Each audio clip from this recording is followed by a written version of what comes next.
بسم الله الرحمن الرحيم. يا أيها الذين آمنوا أوفوا بالعقود. أحلت لكم بهيمة الأنعام إلا ما يتلى عليكم غير محل الصيد وأنتم حرم، إن الله يحكم ما يريد.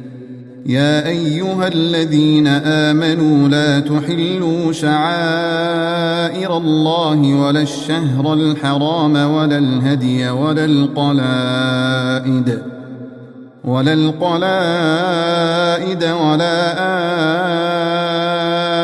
آمين البيت الحرام يبتغون فضلا من ربهم ورضوانا. وإذا حللتم فاصطادوا، ولا يجرمنكم شنآن قوم أن صدوكم عن المسجد الحرام أن تعتدوا، وتعاونوا على البر والتقوى ولا تعاونوا على الإثم والعدوان، واتقوا الله إن الله شديد العقاب. حرمت عليكم الميتة والدم ولحم الخنزير وما أهل لغير الله به والمنخنقة والموقوذة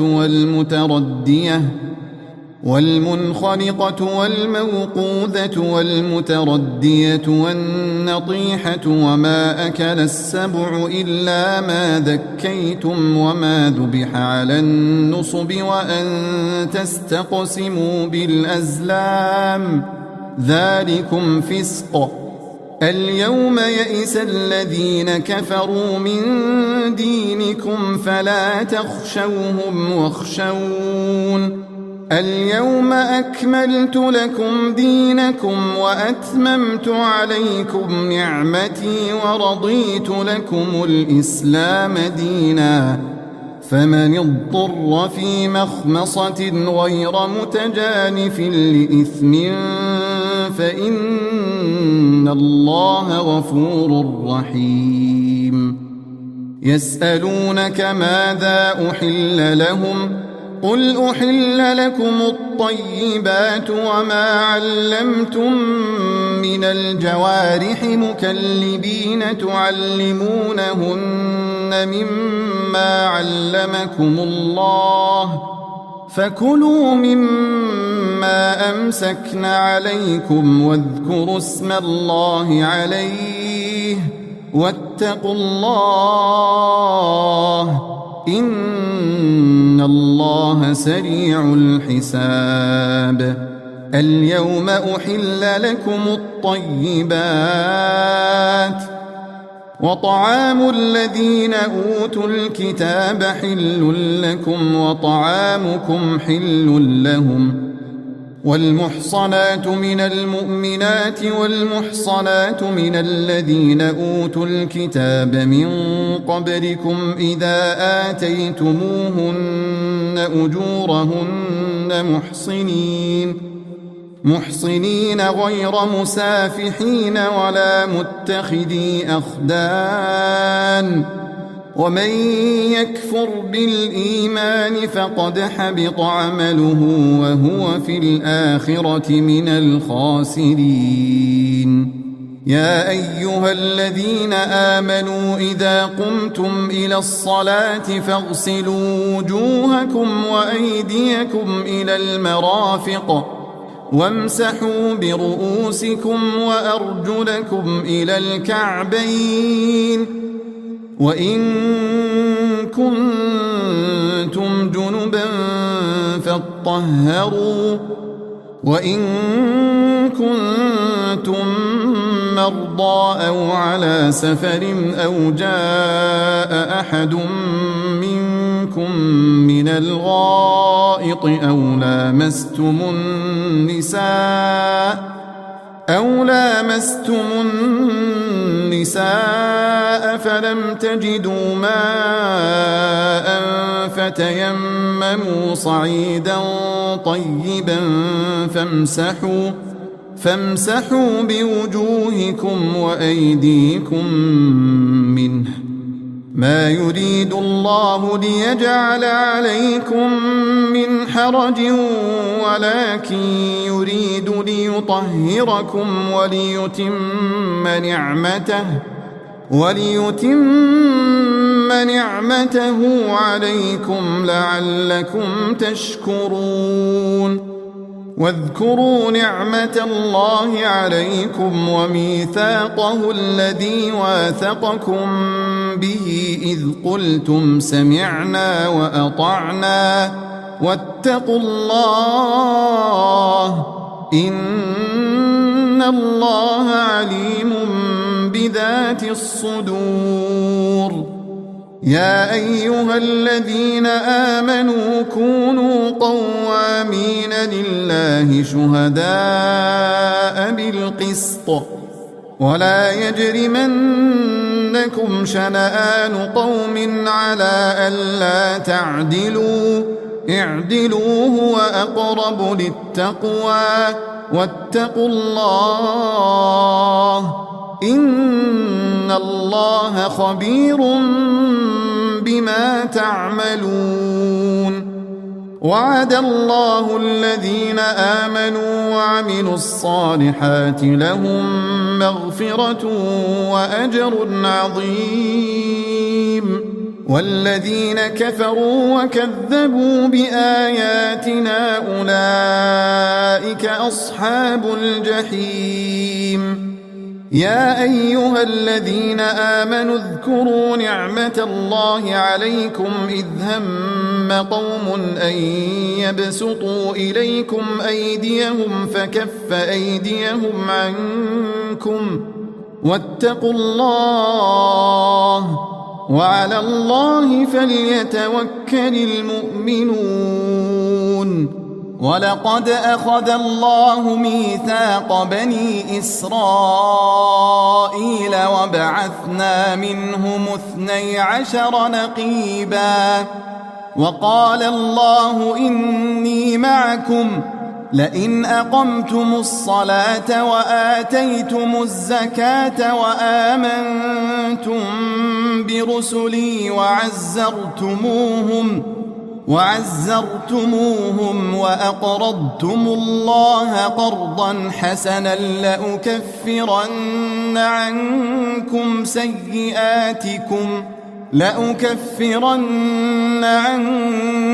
سيئاتكم ولأدخلنكم جنات تجري من تحتها الأنهار فمن كفر بعد ذلك منكم فقد ضل سواء السبيل. فبما نقضهم ميثاقهم لعناهم وجعلنا قلوبهم قاسية يحرفون الكلم عن مواضعه ونسوا حظا مما ذكروا به ولا تزال تطلع على خائنة منهم إلا قليلا منهم فاعف عنهم واصفح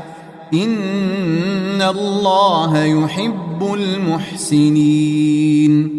ومن الذين قالوا إنا نصارى أخذنا ميثاقهم فنسوا حظا مما ذكروا به فأغرينا بينهم العداوة والبغضاء إلى يوم القيامة وسوف ينبئهم الله بما كانوا يصنعون. يا أهل الكتاب قد جاءكم رسولنا يبين لكم كثيرا مما كنتم تخفون من الكتاب ويعفو عن كثير. قد جاءكم من الله نور وكتاب مبين يهدي به الله من اتبع رضوانه سبل السلام ويخرجهم من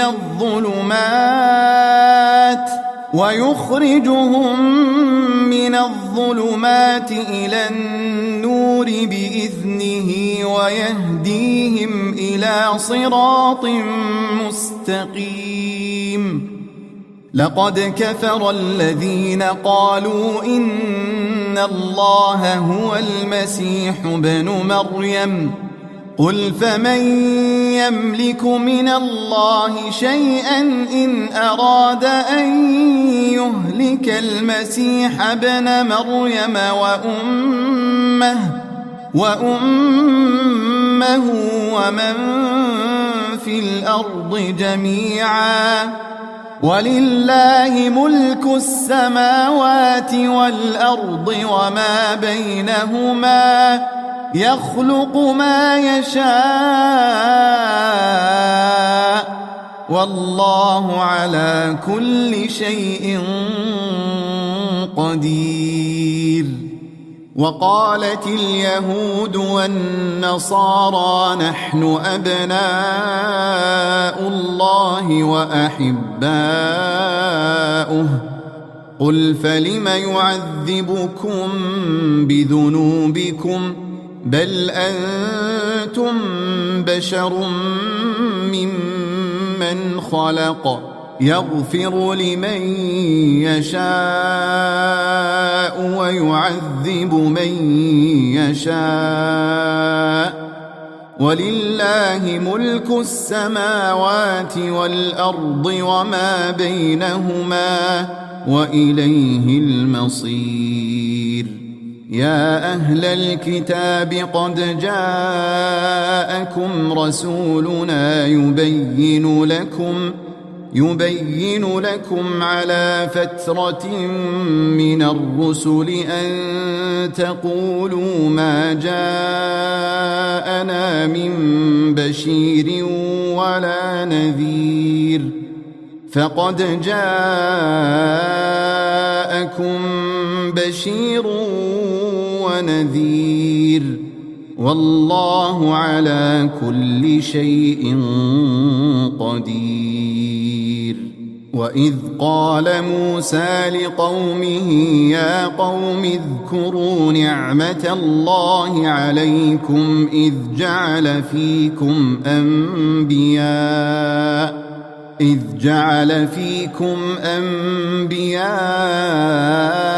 وجعلكم ملوكا وآتاكم ما لم يؤت أحدا من العالمين. يا قوم ادخلوا الأرض المقدسة التي كتب الله لكم ولا ترتدوا على أدباركم فتنقلبوا خاسرين. قالوا يا موسى إن فيها قوما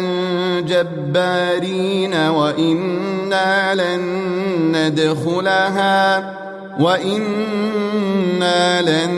ندخلها حتى يخرجوا منها فإن يخرجوا منها فإنا داخلون. قال رجلان من الذين يخافون أنعم الله عليهم ادخلوا عليهم الباب فإذا دخلتموه فإنكم غالبون وعلى الله فتوكلوا إن كنتم مؤمنين. قالوا يا موسى إنا لن ندخلها أبدا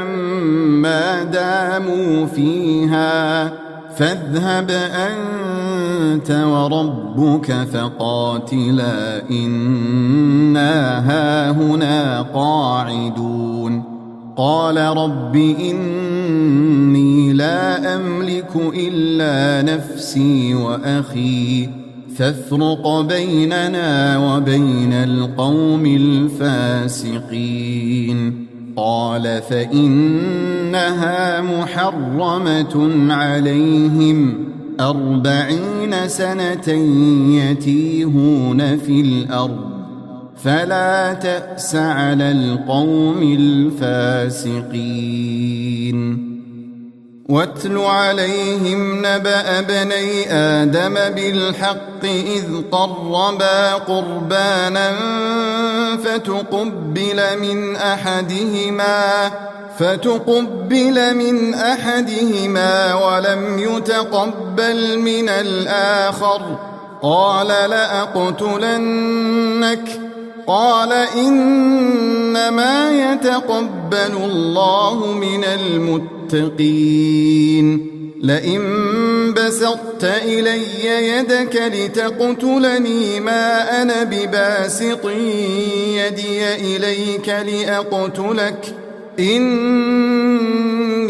أخاف الله رب العالمين إني أريد أن تبوء بإثمي وإثمك فتكون من أصحاب النار وذلك جزاء الظالمين فطوعت له نفسه قتل أخيه فقتله فأصبح من الخاسرين فبعث الله غرابا يبحث في الأرض ليريه كيف يواري سوءة أخيه قال يا ويلتى أعجزت أن أكون مثل هذا الغراب فأواري سوءة أخي فأصبح من النادمين من أجل ذلك كتبنا على بني إسرائيل أنه من قتل نفسا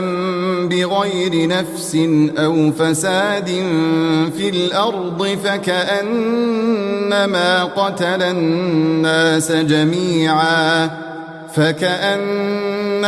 قتل الناس جميعا ومن أحياها فكأنما أحيا الناس جميعا ولقد جاءتهم رسلنا بالبينات ثم إن كثيرا منهم بعد ذلك في الأرض لمسرفون إنما جزاء الذين يحاربون الله ورسوله ويسعون في الأرض فسادا أن يقتلوا أو يصلبوا أو تقطع أيديهم وأرجلهم من خلاف أو ينفوا من الأرض ذلك لهم خزي في الدنيا ولهم في الآخرة عذاب عظيم إلا الذين تابوا من قبل أن تقدروا عليهم فاعلموا أن الله غفور رحيم يا أيها الذين آمنوا اتقوا الله وابتغوا إليه الوسيلة وجاهدوا في سبيله لعلكم تفلحون إن الذين كفروا لو أن لهم ما في الأرض جميعا ومثله معه ليفتدوا به من عذاب يوم القيامة ما تقبل منهم ولهم عذاب أليم يريدون أن يخرجوا من النار وما هم بخارجين منها ولهم عذاب مقيم والسارق والسارقة فاقطعوا أيديهما جزاء بما كسبا نكالا من الله والله عزيز حكيم فمن تاب من بعد ظلمه وأصلح فإن الله يتوب عليه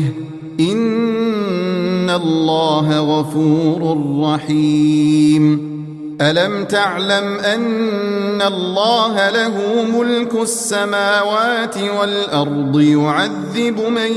يشاء ويغفر لمن يشاء والله على كل شيء قدير يا أيها الرسول لا يحزنك الذين يسارعون في الكفر من الذين قالوا آمنا بأفواههم ولم تؤمن قلوبهم ومن الذين هادوا سماعون للكذب سماعون لقوم آخرين لم يأتوك يحرفون الكلم من بعد مواضعه يقولون إن أوتيتم هذا فخذوه وإن لم تؤتوه فاحذروا ومن يرد الله فتنته فلن تملك له من الله شيئا أولئك الذين لم يرد الله أن يطهر قلوبهم لهم في الدنيا خزي ولهم في الآخرة عذاب عظيم سماعون للكذب أكالون للسحت فإن جاءوك فاحكم بينهم أو أعرض عنهم وإن تعرض عنهم فلن يضروك شيئا وإن حكمت فاحكم بينهم بالقسط إن الله يحب المقسطين وكيف يحكمونك وعندهم التوراة فيها حكم الله ثم يتولون من بعد ذلك وما أولئك بالمؤمنين إنا أنزلنا التوراة فيها هدى ونور يحكم بها النبيون الذين أسلموا للذين هادوا والربانيون والأحبار بما استحفظوا من كتاب الله وكانوا عليه شهداء فلا تخشوا الناس واخشوني ولا تشتروا بآياتي ثمنا قليلا ومن لم يحكم بما أنزل الله فأولئك هم الكافرون وكتبنا عليهم فيها أن النفس بالنفس والعين بالعين والأنف بالأنف والأذن بالأذن والسن بالسن والجروح قصاص فمن تصدق به فهو كفارة له ومن لم يحكم بما أنزل الله فأولئك هم الظالمون وقفينا على آثارهم بعيسى ابن مريم مصدقا لما بين يديه من التوراة وآتيناه الإنجيل فيه هدى ونور ومصدقا لما بين يديه من التوراة وهدى وموعظة للمتقين وليحكم أهل الإنجيل بما أنزل الله فيه ومن لم يحكم بما أنزل الله فأولئك هم الفاسقون وأنزلنا إليك الكتاب بالحق مصدقا لما بين يديه من الكتاب ومهيمنا عليه فاحكم بينهم بما أنزل الله ولا تتبع أهواءهم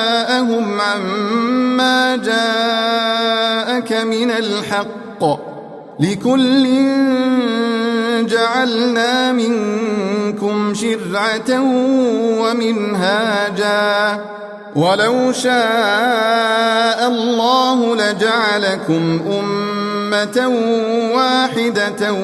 ولكن ليبلوكم فيما آتاكم فاستبقوا الخيرات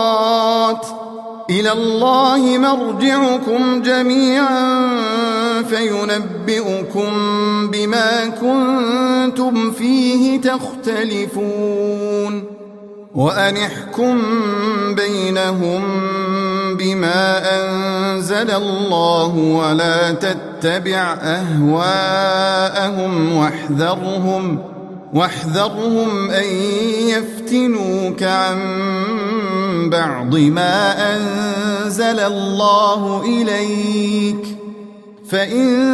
تولوا فاعلم أنما يريد الله أن يصيبهم ببعض ذنوبهم وإن كثيرا من الناس لفاسقون أفحكم الجاهلية يبغون ومن أحسن من الله حكما لقوم يوقنون يا أيها الذين آمنوا لا تتخذوا اليهود والنصارى أولياء بعضهم أولياء بعض ومن يتولهم منكم فإنه منهم إن الله لا يهدي القوم الظالمين فترى الذين في قلوبهم مرض يسارعون فيهم يقولون نخشى أن تصيبنا دائرة فعسى الله أن يأتي بالفتح أو أمر من عنده فيصبحوا على ما أسروا في أنفسهم نادمين ويقول الذين آمنوا أهؤلاء الذين أقسموا بالله جهد أيمانهم إنهم لمعكم حبطت أعمالهم فأصبحوا خاسرين يا أيها الذين آمنوا من يرتد منكم عن دينه فسوف يأتي الله بقوم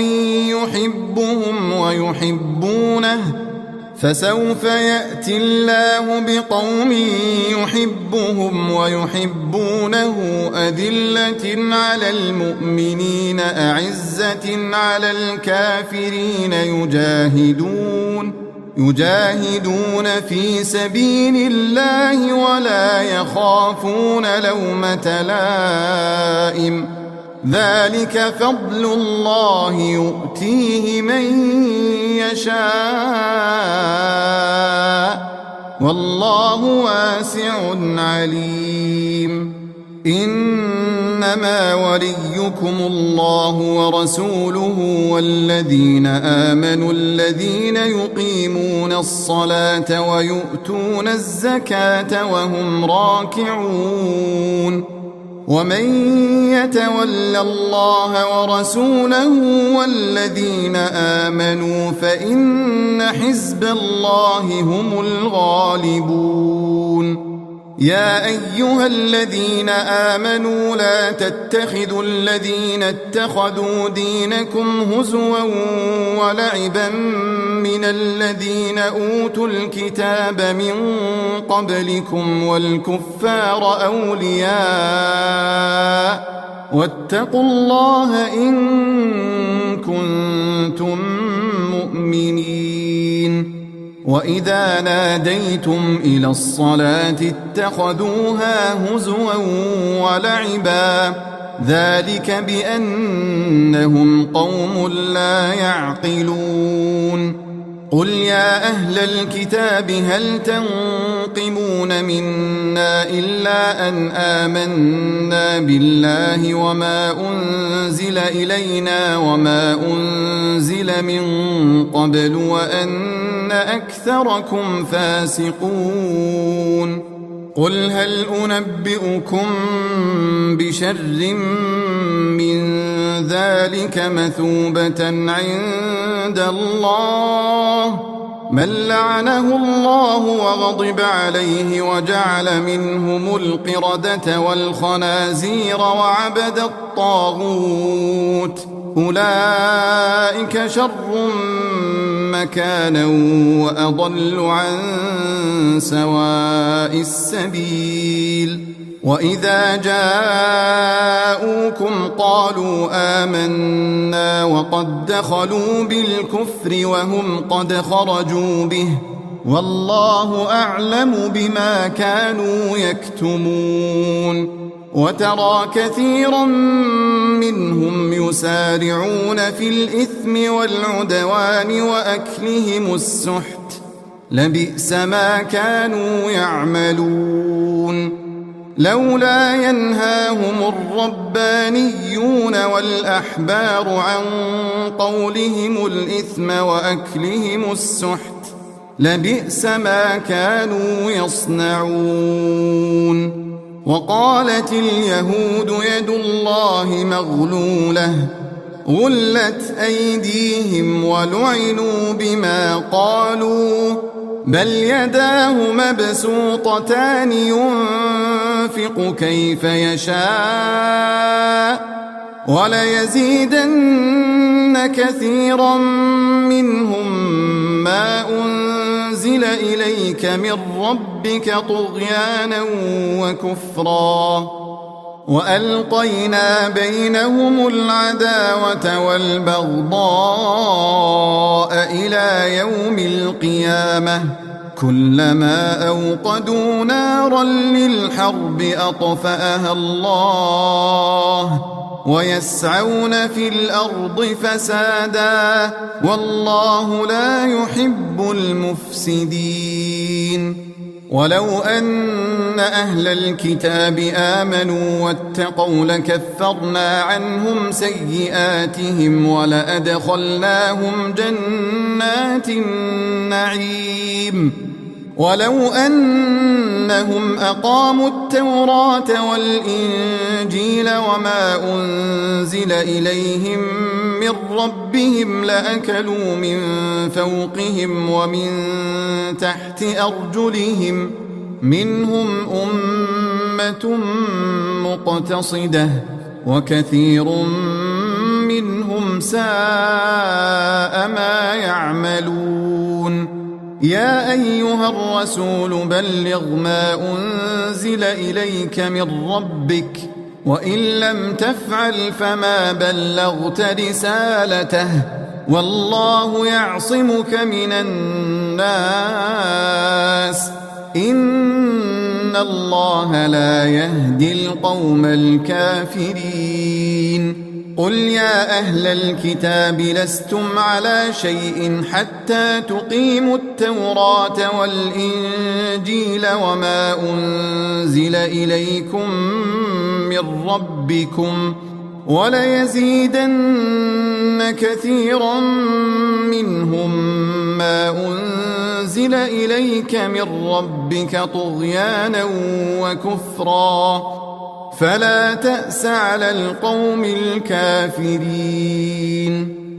إن الذين آمنوا والذين هادوا والصابئون والنصارى من آمن بالله واليوم الآخر وعمل صالحا فلا خوف عليهم ولا هم يحزنون لقد أخذنا ميثاق بني إسرائيل وأرسلنا إليهم رسلا كلما جاءهم رسول بما لا تهوى أنفسهم فريقا كذبوا وفريقا يقتلون وحسبوا ألا تكون فتنة فعموا وصموا ثم تاب الله عليهم ثم عموا وصموا كثير منهم والله بصير بما يعملون لقد كفر الذين قالوا إن الله هو المسيح ابن مريم وقال المسيح يا بني إسرائيل اعبدوا الله ربي وربكم إنه من يشرك بالله فقد حرم الله عليه الجنة ومأواه النار وما للظالمين من أنصار لقد كفر الذين قالوا إن الله ثالث ثلاثة وما من إله إلا إله واحد وإن لم ينتهوا عما يقولون ليمسن الذين كفروا منهم عذاب أليم أفلا يتوبون إلى الله ويستغفرونه والله غفور رحيم ما المسيح ابن مريم إلا رسول قد خلت من قبله الرسل وأمه صديقة كانا يأكلان الطعام انظر كيف نبين لهم الآيات ثم انظر أنا يؤفكون قل أتعبدون من دون الله ما لا يملك لكم ضرا ولا نفعا والله هو السميع العليم قل يا أهل الكتاب لا تغلوا في دينكم غير الحق ولا تتبعوا أهواء قوم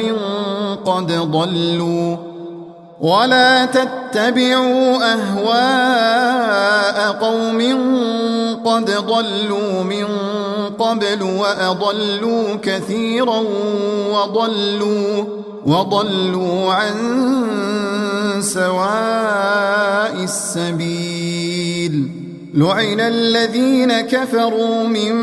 بني إسرائيل على لسان داود وعيسى بن مريم ذلك بما عصوا وكانوا يعتدون كانوا لا يتناهون عن منكر فعلوه لبئس ما كانوا يفعلون ترى كثيرا منهم يتولون الذين كفروا لبئس ما قدمت لهم أنفسهم أن سخط الله عليهم وفي العذاب هم خالدون ولو كانوا يؤمنون بالله والنبي وما أنزل إليه ما اتخذوهم أولياء ولكن كثيرا منهم فاسقون لتجدن أشد الناس عداوة للذين آمنوا اليهود والذين أشركوا ولتجدن أقربهم مودة للذين آمنوا الذين قالوا إنا نصارى ذلك بأن منهم قسيسين ورهبانا وأنهم لا يستكبرون وإذا سمعوا ما أنزل إلى الرسول ترى أعينهم تفيض من الدمع مما عرفوا من الحق يقولون ربنا آمنا فاكتبنا مع الشاهدين وما لنا لا نؤمن بالله وما جاءنا من الحق ونطمع أن يدخلنا ربنا مع القوم الصالحين فأثابهم الله بما قالوا جنات تجري من تحتها الأنهار خالدين فيها وذلك جزاء المحسنين والذين كفروا وكذبوا بآياتنا أولئك أصحاب الجحيم يا أيها الذين آمنوا لا تحرموا طيبات ما أحل الله لكم ولا تعتدوا إن الله لا يحب المعتدين وكلوا مما رزقكم الله حلالا طيبا واتقوا الله الذي أنتم به مؤمنون لا يؤاخذكم الله باللغو في أيمانكم ولكن يؤاخذكم بما عقدتم الأيمان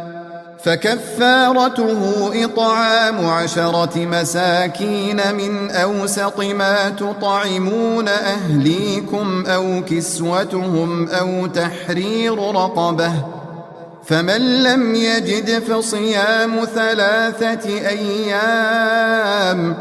ذلك كفارة أيمانكم إذا حلفتم واحفظوا أيمانكم كذلك يبين الله لكم آياته لعلكم تشكرون يا أيها الذين آمنوا إنما الخمر والميسر والأنصاب والأزلام رجس من عمل الشيطان فاجتنبوه لعلكم تفلحون إنما يريد الشيطان أن يوقع بينكم العداوة والبغضاء في الخمر والميسر ويصدكم عن ذكر الله وعن الصلاة فهل أنتم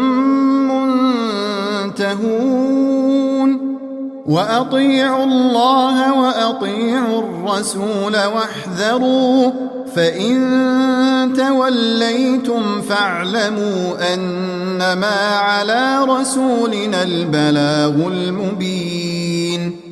ليس على الذين آمنوا وعملوا الصالحات جناح فيما طعموا إذا ما اتقوا وآمنوا وعملوا الصالحات ثم اتقوا وآمنوا ثم اتقوا وأحسنوا والله يحب المحسنين. يا أيها الذين آمنوا ليبلونكم الله بشيء من الصيد تناله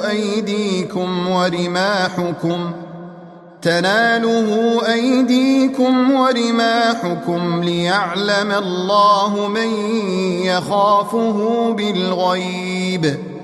فمن اعتدى بعد ذلك فله عذاب أليم. يا أيها الذين آمنوا لا تقتلوا الصيد وأنتم حرم، ومن قتله منكم متعمدا فجزاء مثل ما قتل من النعم يحكم به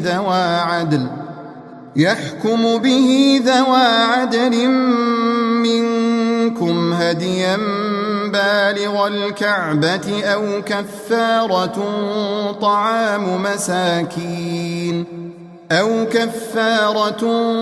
طعام مساكين أو عدل ذلك صياما ليذوق وبال أمره، عفى الله عما سلف، ومن عاد فينتقم الله منه، والله عزيز ذو انتقام.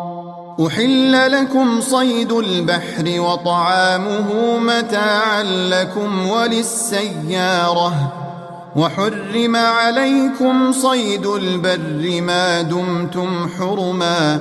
واتقوا الله الذي إليه تحشرون. جعل الله الكعبة البيت الحرام قياما للناس والشهر الحرام والهدي والقلائد، ذلك لتعلموا أن الله يعلم ما في السماوات وما في الأرض، وأن الله بكل شيء عليم.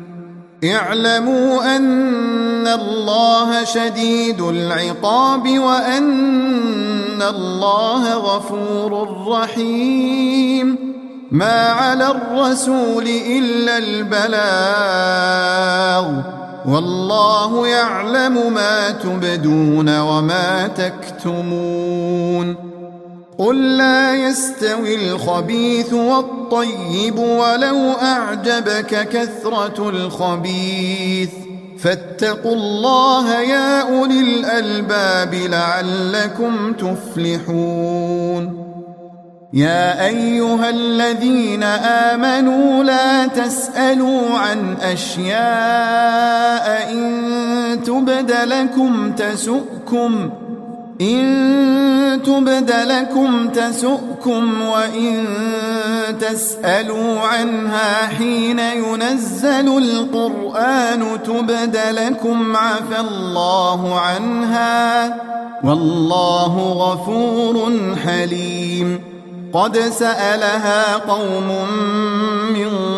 قبلكم ثم أصبحوا بها كافرين.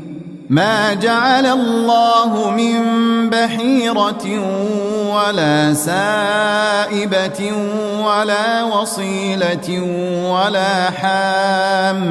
ولا حام ولكن الذين كفروا يفترون على الله الكذب وأكثرهم لا يعقلون. وإذا قيل لهم تعالوا إلى ما أنزل الله وإلى الرسول قالوا حسبنا ما وجدنا عليه آباءنا أولو كان آباؤهم لا يعلمون شيئا ولا يهتدون. يا أيها الذين آمنوا عليكم أنفسكم لا يضركم من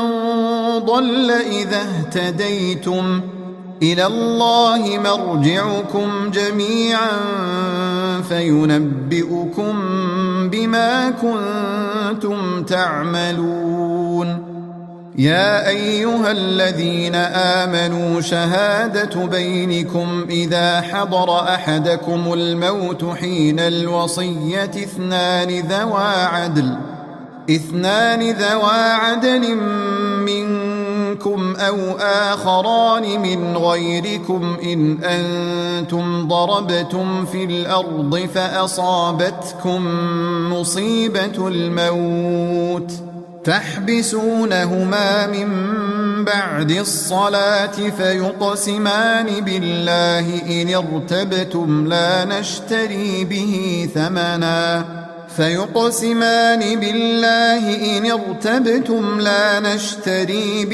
ثمنا ولو كان ذا قربى ولا نكتم شهادة الله إنا إذا لمن الآثمين. فإن عثر على أنهما استحقا إثما فآخران يقومان مقامهما من الذين استحق عليهم الأوليان فيقسمان بالله لشهادتنا أحق من شهادتهما وما اعتدينا إنا إذا لمن الظالمين. ذلك أدنى أن يأتوا بالشهادة على وجهها أو يخافوا أن ترد أيمان بعد أيمانهم واتقوا الله واسمعوا والله لا يهدي القوم الفاسقين.